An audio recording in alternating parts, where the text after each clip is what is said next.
Su Alteza Real, comandantes, oficiales y guardiamarinas del buque Escuela Juan Sebastián Elcano, buenos días y recibir un cordial saludo. Soy Guadalupe Fernández Morente, doctora en Historia de la Fundación A Victoria, y es un auténtico placer y un honor para mí y para la institución a la que represento poder participar de los cursos de formación que se están desarrollando durante vuestro crucero de instrucción. En concreto sobre esta charla que os voy a impartir sobre Colón y el viaje del descubrimiento y cómo aquel fue un viaje que cambió la historia y que abrió la mayor era de exploración de todos los tiempos, en la que los barcos y los marinos españoles tuvieron un enorme protagonismo.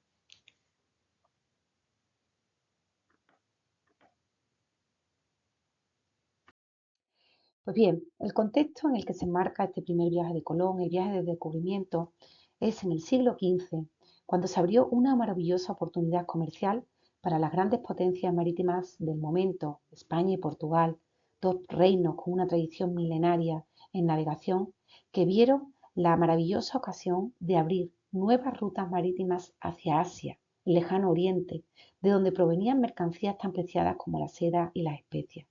Esta oportunidad estuvo provocada por la caída de Constantinopla en manos de los otomanos en 1453, ya que este hecho había cortado la vía tradicional terrestre, la famosa ruta de la seda, por la que venían estas preciadas mercancías desde Asia a Europa, lejano oriente. Pues bien, este deseo provocó a su vez el mayor avance explorador de todos los tiempos. Españoles y portugueses se lanzaron a navegar y a reconocer los océanos en busca del soñado lejano oriente, de la soñada región asiática.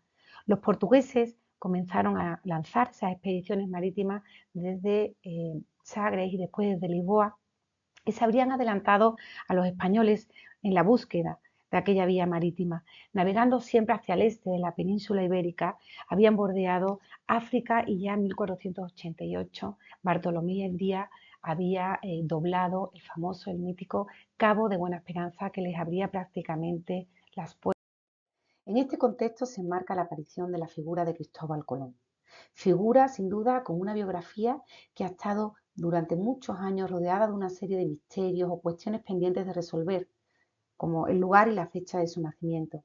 Se ha discutido largamente sobre su origen y se ha apuntado que fue de Portugal, de Cataluña, de Mallorca, aunque hoy día los indicios más verosímiles plantean que probablemente Cristóbal Colón nació en Génova hacia 1450, en el seno de una familia de modesta condición con intereses comerciales. Los primeros años de la vida de Colón también son confusos y parece ser que hasta los 25 años estuvo navegando por diversas rutas del Mediterráneo, y hay incluso quien defiende que fue marinero en naves corsarias. El caso es que en 1476 Colón llega a Portugal, a ese Portugal en que el infante, don Enrique, el conocido como Enrique el Navegante, estaba impulsando las expediciones marítimas portuguesas, deseando encontrar una ruta marítima hacia las Indias, navegando hacia el este, bordeando África. Colón se impregna entonces de ese ambiente de expediciones marítimas y científicos que rodeaba el reino. Durante 9 años, hasta 1485, la historiografía apunta a que viajó a distintos destinos, navegó a Génova, a Inglaterra, a Irlanda, que frecuentó las rutas portuguesas por la costa occidental de África, llegando hasta Guinea, y que quizás conociese las Islas Canarias, al igual que Madeira, incluso Azores. En Portugal se casó con doña Felipa Moniz de Perestrelo, perteneciente a la clase alta lusa del finales del siglo XV, y Colón parece ser que tuvo acceso a una importante documentación que había ido acumulando su suegro, mapas, noticias de viajeros y de navegaciones anteriores. En este ambiente, Colón se fue formando, como él mismo dijo, de forma autodidacta.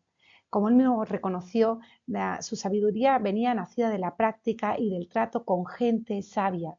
Y fue allí donde concibió y maduró el proyecto de llegar a Asia, pero por una ruta radicalmente distinta, por el oeste, a través del Atlántico.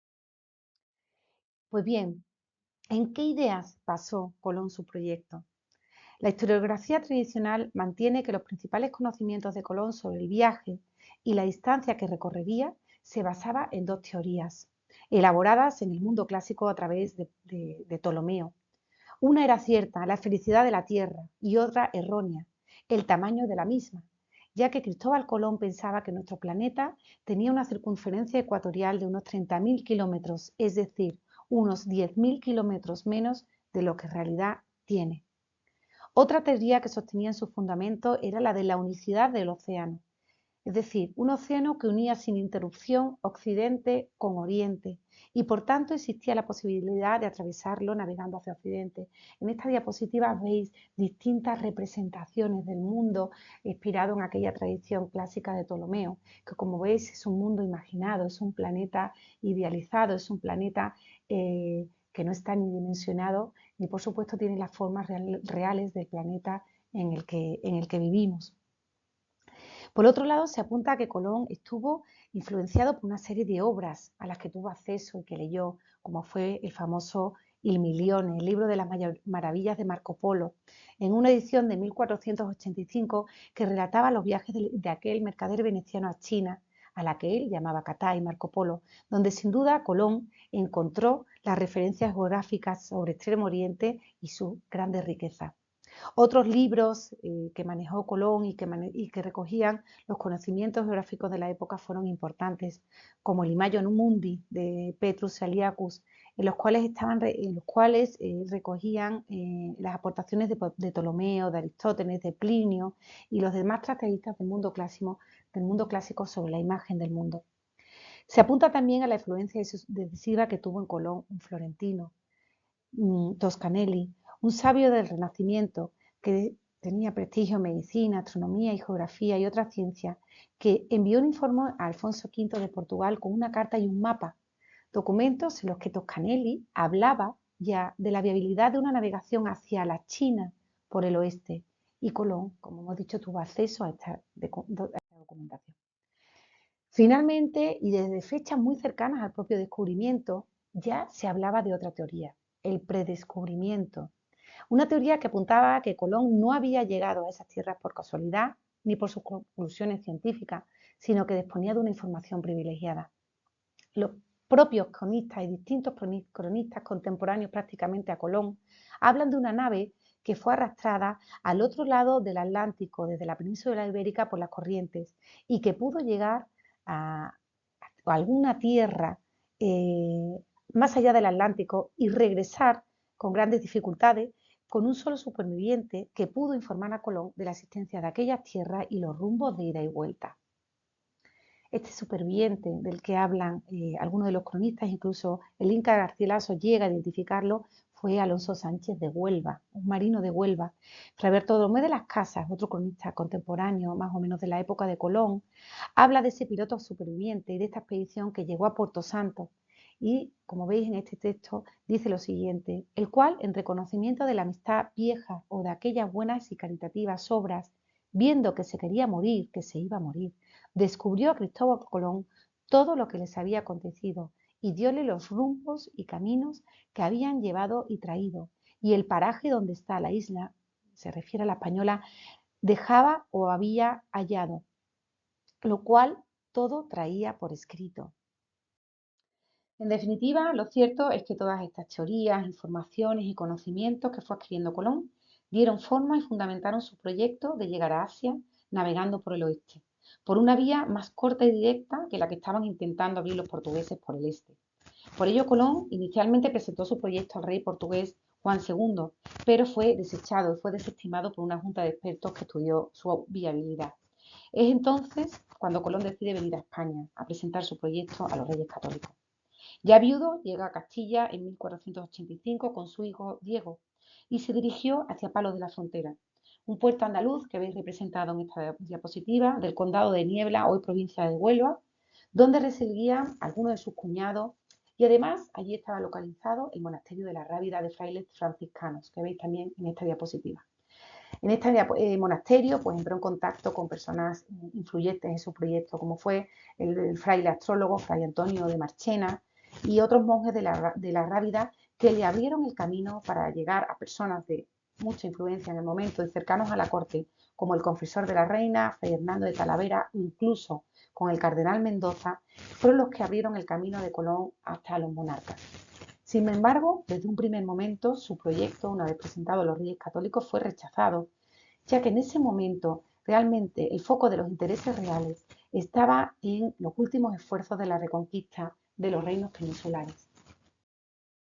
Pese a ello, Colón no cesó en su empeño y durante 7 años volvió a entrevistarse con los reyes católicos en varias ocasiones y fue rodeándose cada vez de personajes de mayor peso que lo fueron apoyando y ayudando en sus gestiones con la corte, como fueron los duques de Medinaceli y el definitivo apoyo del duque de Medina Sidonia. La noticia en 1488 de que Bartolomé Díaz había doblado el Cabo de Buena Esperanza y la vía marítima de los portugueses a Asia era casi ya una realidad, animó a los reyes católicos a reconsiderar su apoyo al proyecto colombino. Y por fin, en 1492, Fray Juan Pérez, que había sido confesor de la reina, escribió a la propia Isabel la Católica para que convocara a Colón en Santa Fe, lugar en que se encontraban los monarcas para el definitivo asedio de Granada. Fue allí, en Santa Fe, cuando finalmente se iniciaron aquellas negociaciones de los monarcas, de los reyes católicos con Colón, para definir cuáles serían los términos de la expedición que ya estaba decidida. Unos términos de la expedición y unas negociaciones que se prolongarían durante unos 3 meses. Por fin, todas las pretensiones del marino fueron aceptadas en las capitulaciones de Santa Fe, un documento firmado el 17 de abril de 1492, en el que, en caso de éxito, se otorgaban a Cristóbal Colón enormes concesiones. En primer lugar, se le reconoció el título de almirante de todas las islas y tierras que por su mano e industria se descubrieran o ganara. También se le concedió el título de virrey y gobernador general de todas las tierras que descubriese y un derecho a la 10ª parte de todas las riquezas que se descubriesen y derecho a participar del comercio y de los beneficios obtenidos en aquellas tierras descubiertas. Pues bien, este documento dio arranque oficial a la expedición que cambiaría la historia, al primer viaje de Colón. Comienzan los preparativos y para ello los reyes católicos, apenas 15 días después de la firma de las capitulaciones de Santa Fe, envía una provisión dirigida a los vecinos de Palos de la Frontera, en la que les ordena servir a los reyes con 2 carabelas durante 12 meses. Colón comunicó además las órdenes reales que traía a las otras autoridades de los demás puertos del Atlántico andaluz, en las que se le ordenaba que lo ayudaran en todo lo necesario para proveer la expedición. Y aunque en un principio encontró ciertas reticencias para reclutar a los hombres necesarios por lo incierto del viaje, contó con la inestimable ayuda para ello de los hermanos Pinzón, vecinos de la citada villa de Palos de la Frontera, cuya amistad le procuraron además los monjes de la Rábida, marinos de enorme experiencia y prestigio, así como la de otras sagas de marinos de Palos y Moguer, como fueron los Niños, los hermanos Niños y los Quinteros. Pues bien, para la expedición se apestraron 3 barcos, las popularmente conocidas como las 3 carabelas, aunque realmente no lo fueron 2 carabelas y una nao. Estas fotografías responde a las naves, a las 3 carabelas, las réplicas de las naves de Colón que se hicieron para el 5º centenario del descubrimiento de América en 1992. Pues bien, como digo, fueron 2 carabelas y una nao. Las carabelas fueron la Pinta, propiedad de Cristóbal Quintero, vecinos de Palos, y la carabela de menor tonelaje llamada la Santa Clara, rebautizada para la expedición como la Niña, propiedad de Juan Niño, vecino de Moguer, y la nao, la Gallega, que fue rebautizada como la Santa María para la expedición de Colón, que sería la capitana de la flota y que era propiedad de Juan de la Cosa, natural de Santoña, pero vecino del puerto de Santa María y el famoso autor de uno de los primeros mapas conocidos en los que se representa América. Pues bien, ¿qué diferencias había entre esta tipología de barcos, las naos y la carabela? Os traigo en esta diapositiva un perfil de ambos barcos, en este caso de la carabela Pinta y de la nao Santa María, para que podáis apreciar esas diferencias. Las carabelas eran barcos de menor porte que las naos, muchas más bajas de borda.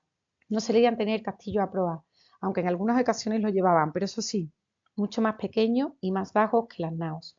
A popa llevaban tolda. Las carabelas en un principio llevaban velas latinas en todos sus palos, pero más tarde, sobre todo, las de mayor porte, colocaron velas cuadras en sus palos mayor y trinquete, dejando una sola vela latina arbolada en el palo de popa, el mesana. Eran más ligeras, andaban más, calaban menos y maniobraban mejor que las naos. Se habían utilizado para la pesca y el comercio por Europa y los primeros marinos descubridores portugueses y españoles en sus expediciones. Se construían mayoritariamente en el Algarve portugués y en España, en Andalucía Occidental. Las naos, como veis, eran barcos de mayor porte, con tolda y toldilla en popa y castillo de proa. Arbolaban velas cuadras en palos mayor y trinquete y en el mesana vela latina. Nació como consecuencia de la demanda del aumento del comercio marítimo, que iba necesitando cada vez una mayor capacidad de bodega. Eran más lentas que las carabelas, calaban más. También eran más lentas de maniobras al ser más pesadas y con una superestructura más alta. Las naos tenían un buen franco gordo y superestructuras altas, como he dicho, ya que como hemos referido anteriormente eran barcos de carga y tenían que tener amplias bodegas. Como necesitaban tener además el mínimo calado posible, tenían la máxima manga prácticamente en la línea de flotación, por lo que se veían obligadas a reducir la manga en cubierta principal y más aún en el castillo de tolda y toldilla. Pues bien, adquiridos los barcos, las tres carabelas fueron puestas a punto en Palo de la Frontera durante 10 semanas, la que participaron rederos, calafates, carpinteros de ribera en repasar sus tablas, sus velas, y se subieron a bordo todos los víveres necesarios para la expedición. En cuanto a los tripulantes, también hay una gran variedad de versiones sobre qué número de tripulantes llevaron los barcos de Colón. La teoría más aceptada es la de Alicia Bigold, la que sostiene que partieron 87 tripulantes y otros 9 marineros, es decir, 96 hombres. No obstante, otros investigadores han elevado la cifra de expedicionarios hasta 120. En su mayor parte, estos tripulantes eran andaluces, de Palos de la Frontera, de Moguer y de Huelva, pero también hubo vascos, gallegos, portugueses, un genovés, un calaverés y hasta un veneciano. Entre los tripulantes se encontraban los oficios del mar, capitanes, maestres, contramaestres, pilotos, marineros, grumetes y pajes. Pero además, junto a ellos había otros oficios como el cirujano, que realizaba a bordo la medicina del momento, un escribano, un tonelero y un intérprete que conocía el árabe y el hebreo. La expedición partió de Palos el 3 de agosto de 1492, en la proa Sueños. Tras oír misa, los tripulantes se trasladaron en botes a las naves que estaban ancladas en la barra de Saltés frente a la punta del Sebo y de ahí levaron anclas y comenzaron a navegar por el Atlántico. Sin embargo, las primeras dificultades aparecieron pronto, ya que apenas tras unos días de navegación, la Pinta sufrió una avería en su timón, que obligó a la expedición a detenerse en las Canarias, arribando a La Gomera, a la isla de La Gomera, a la que llegaron el 9 de agosto. Las reparaciones duraron casi un mes y mientras tanto se procedió al cambio del velamen de la Niña, que pasó de velas latinas a velas redondas. Por fin, el jueves 6 de septiembre, los tripulantes, los barcos, partieron desde La Gomera hacia lo desconocido, aunque una calma les obligó a permanecer 2 días prácticamente parados frente a las islas.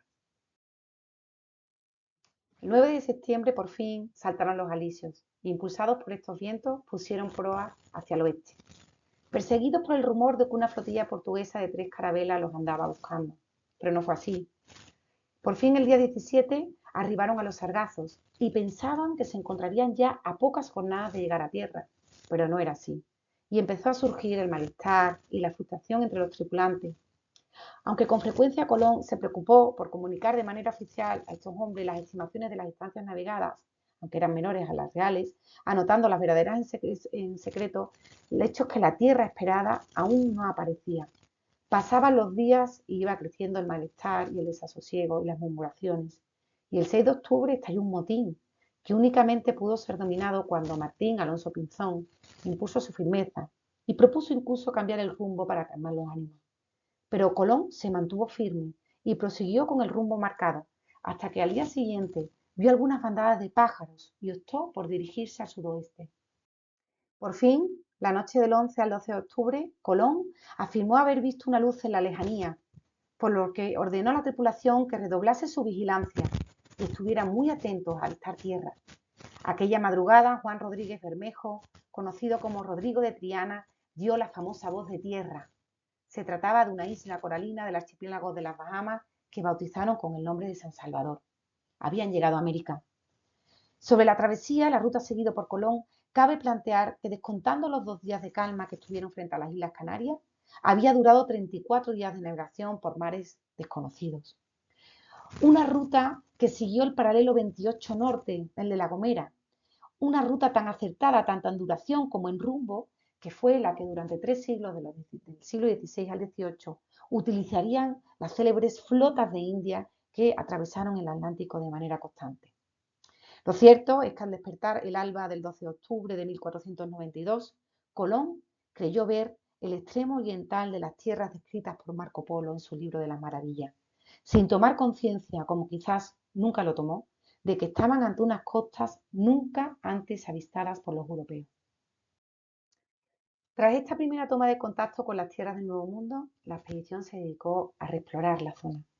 Llegaron a Cuba, a la que llamaron Juana, y reconocieron su costa occidental, donde por primera vez los españoles vieron a los naturales o a los habitantes de aquellas islas fumando tabaco, costumbres tan distintas y desconocidas aún por los españoles. Desde allí, primero Martín Alonso Pinzón, que se adelantó con la pinta, y poco después el propio Colón, llegaron a Haití, a la que bautizaron como la Española. La noche a la mañana del día de Navidad sucedió un lamentable accidente en aquella isla. La falta de atención del piloto de la Santa María provocó que la nave encallase y fuese imposible recuperarla. Los tripulantes pudieron salvar el cargamento y los materiales de la embarcación. Sin embargo, Colón tuvo que tomar una importante decisión. Dejó allí los restos del naufragio y fundó con ellos, con aquellas maderas, la primera colonia en tierras del Nuevo Mundo, el Fuerte de Navidad en Haití, donde quedaron 39 hombres al mando de Diego de Arana. El 16 de enero de 1493, Colón decidió emprender el viaje de regreso a España con la pinta y la niña en la que venía embarcado. El regreso fue más difícil que la ida, ya que tenía que localizar por dónde corrían los alisios del Atlántico en el norte. Pero Colón volvió a demostrar sus expertas cualidades marineras al llevar los barcos en busca de estos vientos del oeste, cuya existencia quizás conociera por su estancia en Portugal o descubriese por casualidad, pero el caso es que Colón acertó tomando la mejor ruta de vuelta. El 12 de febrero las carabelas habían alcanzado el suroeste de las Azores. Allí les sobrevino una tremenda tormenta que capearon con grandísima dificultad y que 2 días más tarde hizo que los barcos se separaran. Tras superar la tormenta, el 18 de febrero, la Niña ancló en la isla de Santa María, en las Azores, y después de una breve escala en Lisboa, puso de nuevo proa a España, donde el 15 de marzo de 1493 entró en Palos de la Frontera, 32 semanas después de su partida. Pocas horas antes, Martín Alonso Pinzón había conseguido llegar con la carabela Pinta a Bayona. Concluía así el primer viaje de Cristóbal Colón, el viaje del descubrimiento. El éxito del viaje fue conocido de inmediato a todos los niveles. Colón informó a los reyes católicos en Barcelona, como veis en esta ilustración, a finales de abril. Isabel y Fernando le confirmaron todos los privilegios admitidos por ellos en las capitulaciones de Santa Fe, y la noticia del viaje y de la expedición se extendió por toda Europa con la impresión de una carta de Colón que lo resumía, reeditada 11 veces en muy pocos meses. El planeta imaginado empezaba a convertirse en mundo real. Con su viaje de 1492, con este viaje al servicio de la corona española, Colón puso en contacto los 2 grandes hemisferios de la Tierra, antes desconocidos, y la historia de la humanidad cambiaría para siempre, ya que este descubrimiento de América abrió la mayor era de exploración marítima de todos los tiempos. El planeta en el que habitamos comenzó a ser reconocido y a ser explorado, y fue dibujándose tal y como lo conocemos hoy día por las expediciones marítimas que los barcos españoles y portugueses hicieron durante los años sucesivos.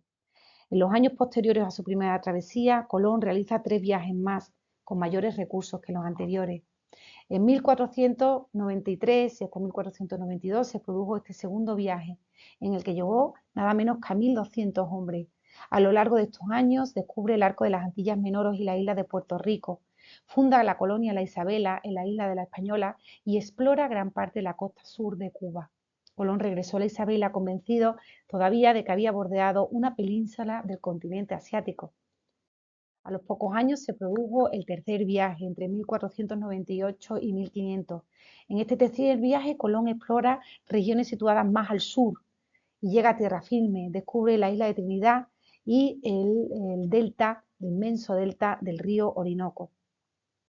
Pues bien, este avance explorador animó a la corona española a armar otras expediciones, expediciones que acabaran de abrir la ruta marítima hacia Asia y reconocieran aquellas vastas tierras que parecían correr más y más al sur. Por ello, entre 1499 y 1505, después del tercer viaje de Colón, se dieron numerosos viajes conocidos como los viajes menores, también conocidos como viajes andaluces, porque fueron andaluces los que protagonizaron la mayoría de ellos, como fueron pues este listado de marinos que veis aquí, los viajes de Alonso de Ojera, Américo Vespucio y Juan de la Cosa, los viajes de Alonso Nillo, los hermanos Guerra, los viajes de Vicente Yáñez Pinzón, el de Diego de Lepe, el de Vélez de Mendoza y Luis Guerra, y el de Rodrigo de Bastidas y Juan de la Cosa. Viajes que, como veis en este mapa, fueron reconociendo las costas continentales de Venezuela, Guayana o Brasil y que fueron abriendo la imagen del continente americano que estaban recorriendo con sus barcos siempre, siempre al sur. En este contexto se produce el cuarto y último viaje de Colón, entre los años 1502 y 1504, una expedición que alcanzó las costas de Honduras y bordeó el litoral hacia el sur, en busca aún de aquel estrecho, de algún paso que les permitiera salvar aquella enorme masa de tierra a la que se veían enfrentados y les permitiera seguir navegando hacia el oeste. Al regreso de este viaje, Colón desembarcó en Jamaica y agotado vuelve a España, donde muere 2 años más tarde.